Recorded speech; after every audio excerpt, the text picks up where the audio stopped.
Hello friends, ഞാൻ ഷീബ ടെസി. എൻ്റെ പുതിയൊരു വീഡിയോയിലേക്ക് എല്ലാവർക്കും സ്വാഗതം. സാമ്പാർ നമ്മൾ പല രീതിയിൽ തയ്യാറാക്കാറുണ്ട്.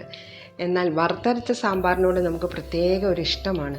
ഇന്ന് ഞാൻ വറുത്തരച്ച ഒരു സാമ്പാറിൻ്റെ റെസിപ്പി ആയിട്ടാണ് ഞാൻ ഇന്ന് വന്നിട്ടുള്ളത്. അപ്പോൾ അത് തയ്യാറാക്കുന്നത് എങ്ങനെയാണെന്നത് കണ്ടു നോക്കാം. അപ്പോൾ അതിൻ്റെ റെസിപ്പി ഇഷ്ടമായ ലൈക്ക് ചെയ്യാനും ഷെയർ ചെയ്യാനും ഒന്നും മറന്നു പോകരുതേ. അപ്പോൾ റെസിപ്പിയിലേക്ക് പോയാലോ? കുറച്ച് പച്ചക്കറിയെല്ലാം ഞാനിവിടെ നേരത്തെ കരുതി വെച്ചിട്ടുണ്ടായിരുന്നു സാമ്പാറിലേക്ക്. ആദ്യം നമുക്ക് പരിപ്പ് വേവിച്ചെടുക്കാം. 240 ml കപ്പിൽ അര കപ്പ് പരിപ്പ് കുക്കറിലേക്ക് കഴുകി ഇട്ട് കൊടുത്തിട്ടുണ്ട്. കൂടെ 1/2 ടീസ്പൂൺ മഞ്ഞൾപ്പൊടിയും 1/2 ടീസ്പൂൺ ഉപ്പും ആവശ്യത്തിന് വെള്ളവും കൂടെ ഒഴിച്ച് കൊടുക്കുന്നുണ്ട്. ഇനി ഈ പരിപ്പ് പതിഞ്ഞ് പൊങ്ങാതിരിക്കാൻ വേണ്ടിയിട്ട് കുക്കറിൻ്റെ അടപ്പിൽ ഞാൻ അല്പം വെളിച്ചെണ്ണയും കൂടെ ഇങ്ങനെ പുരട്ടിയിട്ടാണ് പരിപ്പ് ഞാൻ വേവിച്ചെടുക്കുന്നത്. ഇനി പരിപ്പ് വേവുന്ന സമയം കൊണ്ട് നമുക്ക് കഷ്ണങ്ങളെല്ലാം അരിഞ്ഞെടുക്കാം. എനിക്ക് താല്പര്യമുള്ള കുറച്ച് പച്ചക്കറികളാണ് ഞാനിവിടെ സാമ്പാറിലേക്ക് ഇടാൻ വേണ്ടിയിട്ട് ഞാൻ അരിഞ്ഞെടുത്ത് വെച്ചിട്ടുള്ളത്. ഇപ്പോൾ പരിപ്പെല്ലാം വെന്ത് നന്നായിട്ട് ഉടഞ്ഞു വന്നിട്ടുണ്ട്. ഇനി അതിലേക്ക് നമ്മൾ അരിഞ്ഞു വെച്ചിട്ടുള്ള ആ പച്ചക്കറി കഷ്ണങ്ങളെല്ലാം ചേർത്ത് കൊടുത്ത് ഇതോടെ ഒന്ന് നന്നായിട്ട് നമുക്കൊന്ന് വേവിച്ചെടുക്കാം. ഇനി കഷ്ണങ്ങളും കൂടെ വെന്ത് വരുന്ന സമയം കൊണ്ട് നമുക്ക് ഇതിലേക്കുള്ള തേങ്ങ വറുത്തരയ്ക്കാം.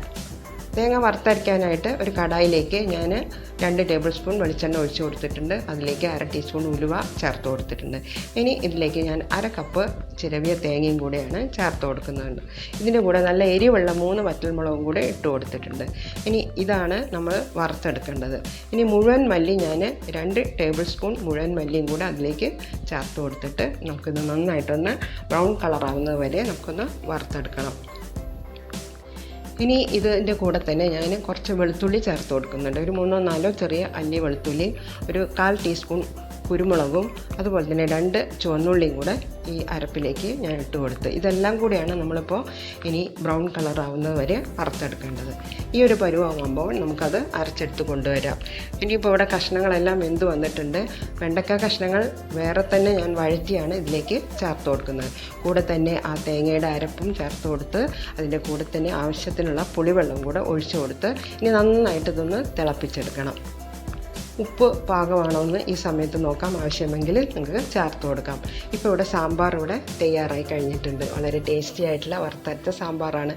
ഇനി അതിലേക്ക് കടുക് വറുക്കാനായിട്ട് 2 ടീസ്പൂൺ വെളിച്ചെണ്ണയിലേക്ക് 1/2 ടീസ്പൂൺ കടുകും അതുപോലെ തന്നെ ഉലുവയും ചേർത്ത് കൊടുത്തിട്ടുണ്ട്. ഇനി 2 വറ്റൽമുളക് പൊട്ടിച്ചിട്ട് കൊടുത്തിട്ടുണ്ട്. ഇനി കുറച്ച് കറിവേപ്പിലയും കൂടെ ചേർത്ത് കൊടുത്ത് ഇതൊന്ന് നന്നായിട്ടൊന്ന് വഴറ്റിയെടുക്കാം.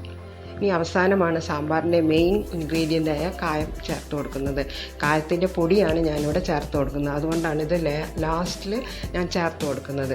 കട്ടക്കായമാണെങ്കിൽ നിങ്ങൾക്ക് തേങ്ങ വറുക്കുന്നതിൻ്റെ കൂടെ തന്നെ വറുത്ത് അരച്ച് ചേർക്കാവുന്നതാണ്. പൊടിക്കായമാകുമ്പോൾ ഏറ്റവും അവസാനമാണ് ചേർത്ത് കൊടുക്കുന്നത്.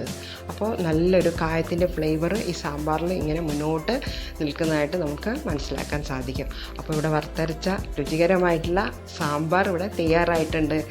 ഇതുപോലെ എല്ലാവരും ഒന്ന് സാമ്പാർ തയ്യാറാക്കി നോക്കണേ.